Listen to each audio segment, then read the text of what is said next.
Vátová, Malčinerová, Katrinecová a Agnes Sabová. To jsou Maďarky, které vidíme nejzřetelněji, protože v 9. dráze startují nejblíže u kamery. Je to ale maďarský čtyřkajak v úplně jiné sestavě, než v jaké loni dominoval světu rychlostní kanoistiky v této disciplíně. Tak jedná se o ženskou olympijskou disciplínu a určitě Maďarky jeli domácí nominaci a zřejmě tyto Maďarky měly lepší formu než závodnice loňského mistrovství světa. A nebo se prostě ta elitní čtveřice rozhodla vynechat evropský šampionát a soustředí se třeba na domácí závod světového poháru v Segedu a především na to mistrovství světa v Miláně, kde se bude rozhodovat nejen o světových titulech, ale také o olympijských nominacích. I to je možný a i pravděpodobnější podle toho, jak vyjeli.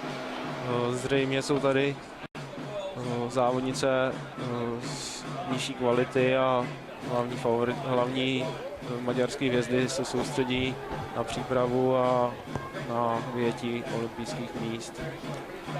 Zatím výborně jedou v 5. dráze Bělorusky Margarita Machněvová, Alexandra Gryšinová, Volha Kuženka a Marina Litvinčuková.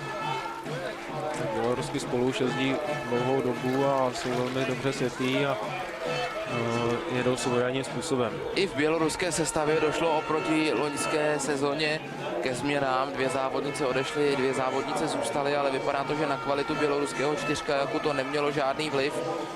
Čtyřkajak Běloruska na první pozici, pak Rusky v 6. dráze Anišinová, Stěpanovová, Sovětovová a Černigovská.